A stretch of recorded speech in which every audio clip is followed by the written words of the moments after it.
que eram discussões importantes, eram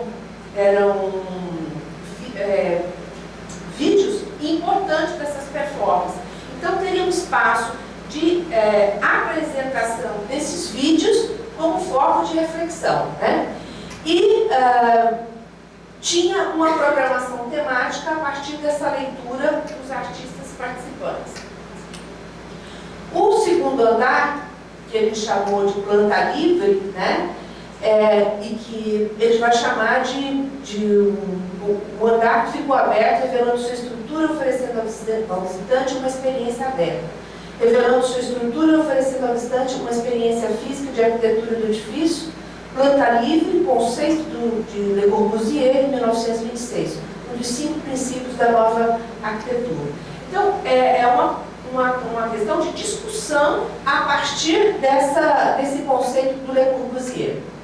E, no terceiro andar, ele propõe conferências e conversas e painéis sobre questões da história da Bienal. Aqui ele propõe uma discussão a partir da memória, né? Fazer já propondo, já está abrindo caminho para repensar a memória da Bienal. No terceiro ano, no terceiro andar, né, que um dos espaços que ele coloca lá à disposição, né, artistas que trabalham no limite entre realidade e ficção, entre construção de documentos e verdades instruídas, matéria pessoal, história coletiva, trazer aspectos da história da Bienal. Então, seria uma revisão. Aí entra a questão da memória, né? E no plano da leitura, ele propõe ainda, nesse mesmo andar, uma revisão do acervo histórico dessa Wanda Sievo, que é uma das matérias assim, mais significativas dentro da Bienal. Bom, então aqui algumas imagens dessa Bienal. Pode passar? Aqui foi um artista que o nome dele é Maurício Ianês, que ele fez uma performance, ele ficou durante 13 dias e ele inicia essa performance completamente nu. E ao longo desse período, ele vestiria e comeria aquilo que as pessoas levassem para ele. Então, na medida que as pessoas se sensibilizavam com a situação dele nesse ato performático, levavam então comida, roupa, e ele foi se vestindo e comendo nesse período, dessa maneira. Agora, a Helena havia colocado que a proposta era uma questão do vazio e que a obra e o espaço tinham sido ocupados. E ele ocupa, né? Ele ocupa durante os 13 dias. Mas só que antes dessa entrada dele, esse espaço já havia sido invadido pelo grupo Araque, que ia colocando stickers, né? Então esse espaço não estava vazio, ele já estava ocupado pelos stickers, a Helena já tinha colocado uma outra ocupação, e mais essa ocupação de 13 dias. Esse grupo só suspendeu a estação de colocar os stickers escondido, né, no ato de rebeldia, de transgressão, durante o período em que o Maurício estava fazendo a sua performance. Então, o mesmo espaço que a Helena mostrou vazio, só que agora ocupado por alguns stickers, né? Pode passar. Então, os stickers, para quem não sabe, são os adesivos, né, que tem essa ideia de contaminação. Da onde vai passando, vai deixando a sua marca, né, nesses adesivos. Pode passar?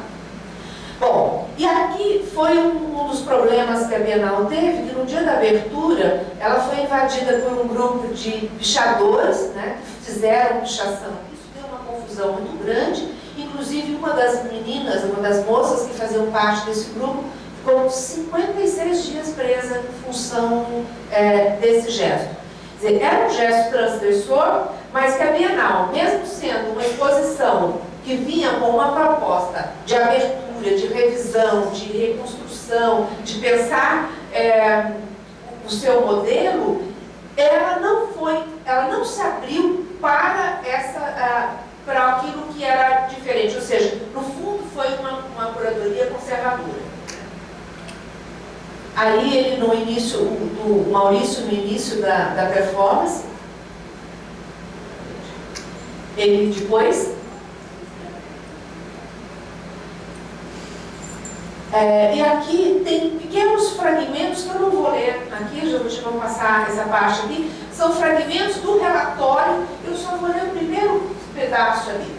Desde o princípio, sabíamos que o projeto causaria polêmica e despertaria reações emocionais acaloradas.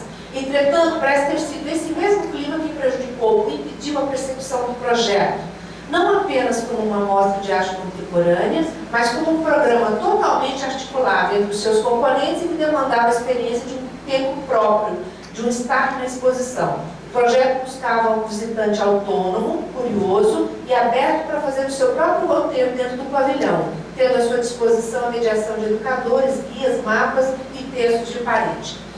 Então, eu não vou passar esse relatório, que é uma coisa imensa, mas tem toda uma reflexão após, dentro dessa proposta. E é o que a Helena colocou. Na verdade, se propôs uma coisa e o resultado foi outro, né? Pode passar? Bom, a exposição desse ano, né? Se lá a discussão da última Bienal foi uma revisão da Bienal, ver a crise que ela estava, pensar um novo modelo, esta Bienal se propõe a discutir uma questão mais política, ela é muito mais comprometida com uma questão política. O título da exposição, ou a questão que está perpassando, ele tira do poeta Jorge de Lima, no livro Invenção de Orfeu, ele tira, o Moacir dos Anjos tira essa frase: há sempre um copo de mar para o homem navegar. Esta é a temática geral da Bienal, porém com um discurso político, né, nessa relação arte-política. Então, aqui está toda a justificativa dessa discussão da relação arte-política. Ela está ancorada na ideia de que é impossível separar a questão arte e política. E aí a política não no sentido partidário, né? A política sendo pensada numa dimensão muito mais ampla, né? E muito mais profunda do que simplesmente uma questão partidária. Vamos adiante? Bom, a Bienal foi dividida então em 6 roteiros. Um dos roteiros é longe daqui e aqui mesmo. E essa frase é muito significativa, porque na verdade, mesmo quando nós estamos trabalhando com questões que passam no mundo, são as mesmas questões, ou de forma diferente, mas são as questões semelhantes que nós estamos vivendo aqui, né? Dentro desse percurso, eu selecionei algumas obras que eu acho importante. Abre esse roteiro Ana Maria Maiorino com essa fotografia Piccolo do Mundo, ou seja, é uma mão com água, né? Onde tem um pequeno barco, é uma fotografia, um pequeno barco de papel jornal dobrado na mão, né? E aí o que ela coloca em discussão, né? O Piccolo Mundo é um mundo muito pequeno, né? Ou seja, isso cabe na palma da mão. Uma outra questão política é o registro de uma performance do Paulo Bruschi, o que é arte, para que serve. É uma ação performática que ele faz. Na verdade, o que está na Bienal é o registro, né?